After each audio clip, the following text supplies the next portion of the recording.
Hello, welcome to the PhoneArena.com review of the IC902 Deluxe by Motorola. The Deluxe is Sprint's first PowerVision power source handset.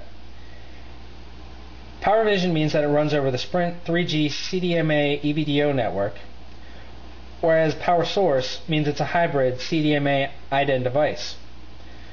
The IDEN radio is utilized for walkie-talkie only, and all voice and data transmissions run over the CDMA network. However, it should be noted that this phone does not support the 800 MHz CDMA band. Sprint's native network runs on the 1900 MHz, but the 800 MHz is utilized for much of their voice roaming contracts. For that reason, this phone is targeted towards IDEN users looking to upgrade to the Sprint PowerVision phone who cannot lose their walkie-talkie. Sprint users will find that they may lose significant voice coverage if upgrading to the 902 Deluxe. By IDEN standards, the Deluxe is sleek and streamlined. However, compared to its CDMA counterparts, it's still pudgy and has an external antenna.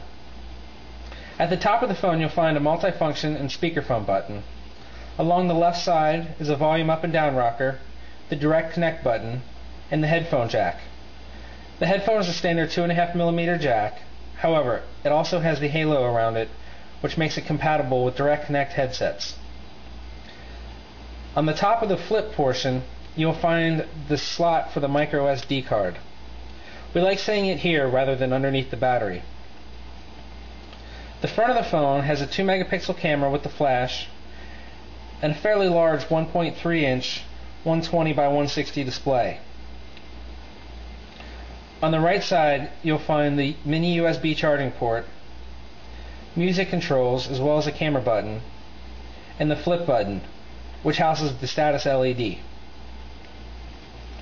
The bottom of the phone houses stereo speakers, and the design overall is well integrated. On the back of the phone, you'll find the only Nextel logo. This is on the battery door, and as you can see, there's a mechanical latch that must be slid to get the door open. The battery compartment is extremely tight, and removing the battery with just your fingernails is pretty tough. Just below the battery sits the SIM card. As you never have to remove the SIM card, having it under the battery is not a big deal. A press of the flip button up top and the phone pops right open. On the inside, you'll find a 2.2 inch QVGA display.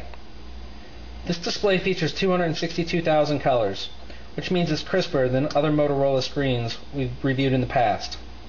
Both the inside and outside screens are plenty bright to read, even in direct sunlight. Below the display is a standard keypad. We really like this keypad because all the keys are individual and there's plenty spacing. In fact, the 5 key is even inverted, as you can kind of see.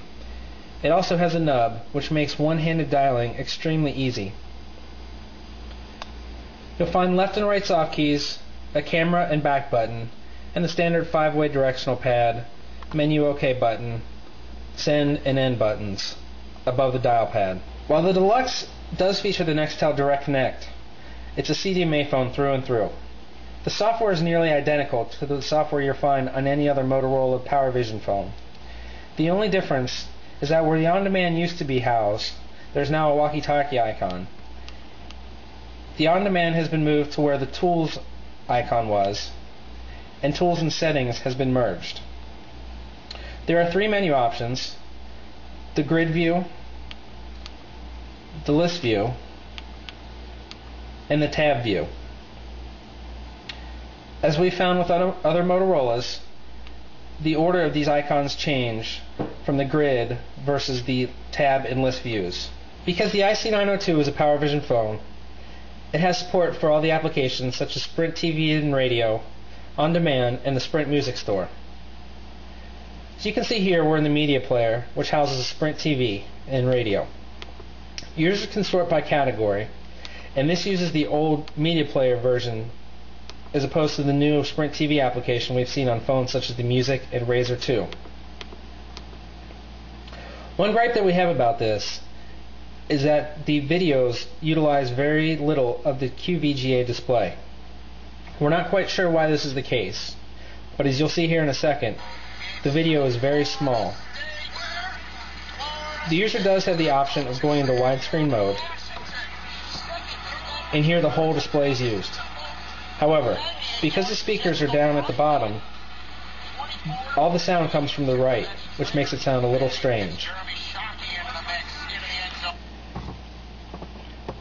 As you can see, the menu runs semi-slow.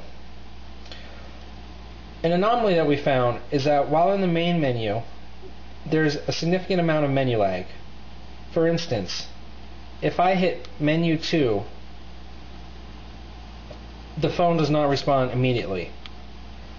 However, scrolling through the phone book here, as well as doing other things such as browsing through the Sprint TV or music applications, button presses are registered almost immediately. We're not quite sure why this is the case, but while in the menu, the lag is annoying. There's nothing new with the music store. Users will still find their content sorted by songs, artist, or genre. They can sideload their own music or download tracks directly to the phone at 99 cents per song. When the music is playing on the main screen, album art is displayed. When closed, the album art disappears, but the user will still see track information. Will you count me in? The D-pad acts as the pause button and the track forward and back button.